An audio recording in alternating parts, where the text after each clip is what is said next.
This session, we are also going to have some listening to Honorable Wandai and his team about energy. You know, this country is suffering from very serious energy stress. I keep on calling Alex here. Those of us who come from the West, Wamboka, Milemba, Amisi, Wanjala, and others, I think we suffer more than any other part of the country in power outages and power dips. Sometimes power can disappear in Western Kenya on Friday and it comes back on Tuesday. The entire weekend, there is no power. Yes. Yes. At least we have seen it, but it disappears. There are other regions, Kainan says, that have never seen power. So we want Wandai and his team, I'm giving Western just as an example, but I'm sure there are many other stressed areas of the country. We are talking of Kenya becoming a middle-income developing country, and you can't do that if you don't have power to turn the engine of the economy. So we need also to hear from you and your team what you are doing, what you can do, and what we can do to make you do what you ought to do as a ministry and as a leadership of the energy sector to help the country move forward. Because if the investors we are all looking for to come into Kenya find that our power is too expensive, and even when you are ready to pay is not available, it becomes very difficult. A lot of messages from Kenyans in the diaspora. Oh, Mr. Speaker, there is a bill before the House that is going to tax every single income in agriculture. I haven't seen that bill yet, but it's supposed to be a bill brought by the majority leader, which I have not seen. I don't know majority of you have heard of this. That there's a bill that is supposed to tax even an egg, supposed to tax a pint of milk. You know, as leaders, don't let this propaganda run ahead of you, because there's no such bill as far as I know. I have also, as your speaker, sometimes gotten embarrassed where you go to a public place like a funeral, and a member who never speaks in the House stands up and says, I'm going to oppose that bill. And says all manner of things. When the bill comes, you don't even see the member in the House to speak to the bill that he was opposing at a funeral. And I keep on asking my members, you know, when you want to oppose a bill, you look very good in front of the public if you point out what you are opposing in the bill. Because you will vote even on the title of the bill. So I have told our leadership many times before that if you count the number of chairs of committees and your vice chairs, this House should never lack quorum at any one time. Because you hold positions of privilege. We pay you extra for being chairman of committees. And we allow you, anywhere you go, to travel in cabins of privilege because you are leaders. The best you can give back to Parliament is never to miss attendance of the House. And that's where I started by asking the chairman, the majority leader and the minority leader to call out members who have business. We have seen as leadership, and sometimes I call even the whips to the Speaker's office, a member is sponsoring a bill or has a motion. Week in, week out. When the matter is called, the member is nowhere. When the matter is called, the member is nowhere. He has not even briefed the chair that will be away. He has not instructed any member to stand in for them. I think as leadership, we probably will have to reach some agreements that so that we are not continuing to pile work for non-existent or non-appearing prosecutors of their work. That if you appear on the order paper 2-3 times and you are nowhere to prosecute your agenda, we drop it. So that we don't continue piling work, so that you go and if you are sponsored by teachers to bring a matter to the House, you go and face those who sponsored you out there and explain why you are not in the House when your matter was called. So that we do not continue having piles and piles and piles of work for no mistake of leadership, but for the mistake of some of ourselves who are prosecuting that work.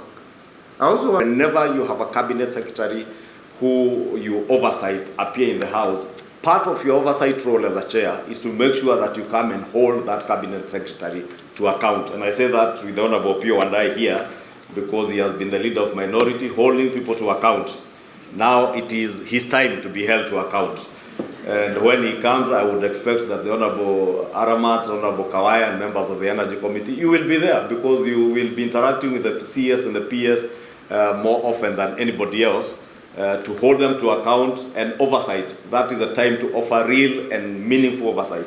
And indeed, when we change our standing orders to allow the cabinet secretaries to appear before the House to answer to questions and statements, the intent was basically to reaffirm our constitutional mandate as a House that oversights these cabinet secretaries. And as the Honorable Junet said in passing, the House that can also impeach them. And you've seen we have really done well in that respect. Therefore, let notice be served, not to the one who is here, but to all of them, that should you not up your game, the season is here, as Junet says.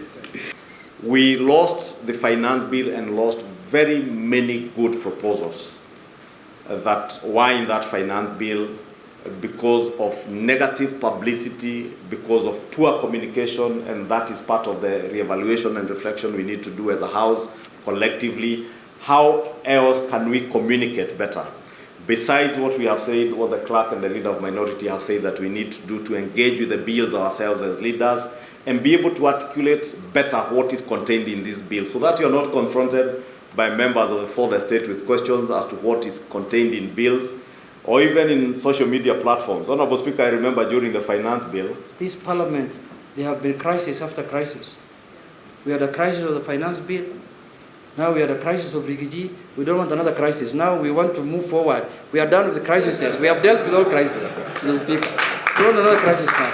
To achieve energy security, investment in energy infrastructure must be prioritized. In view of this, we look forward to engaging with the ministry in the course of this retreat so as to learn more about this critical role in energy security and infrastructure. To go to elections, and that will mark the end of term of this parliament. It is our duty to keep reminding you. It is a duty to keep reminding us because time these kind of instances, to refrain from calling for quorum, to refrain from unnecessary point of orders. Because, Honorable Speaker, they have some of them, the dilatory motions that come in which was rejected by the House. Our view, Honorable Speaker, is that we allow those ones to be incorporated in the bills that are likely to be introduced before the end of this year to take space of the collapsed finance bill. As possible to do what other parliaments do. It is not unusual to go to the US Congress and find a member, one or two members only, addressing the Speaker. Because only one person can speak by the National Assembly during the first, second, and the third sessions and chart a way forward, assess the performance of the leadership, particularly committee leadership, and identify areas of improvement in relation to oversight and marshalling. When they are needed in plenary, we are again going to prioritize the consideration of the business of the House, then go back to our problem of quorum. Mr. Speaker, we also hope that 25th, 2024, which, Mr. Speaker, you have called previously a day not to remember. We also hope that this meeting is going to strengthen strategic alliances with key stakeholders in cementing to consider the urgent business. A lot of business that is before the House. So we want to persuade that we have extended sitting times and, if possible, hold sittings on Tuesday mornings and on Wednesday. Touch on the tax policy.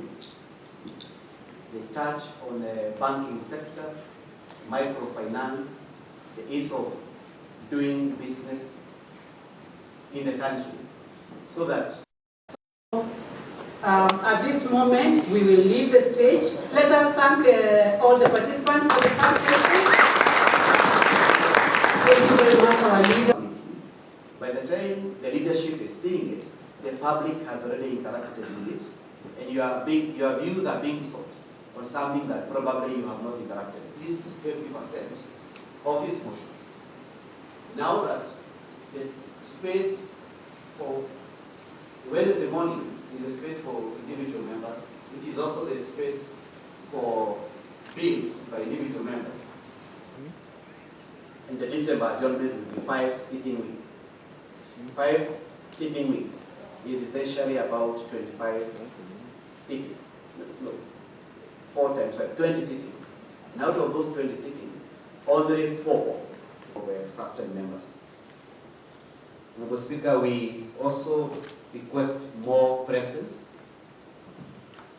There are a number of instances when we have, especially Wednesday after question, Tuesday late in the evening,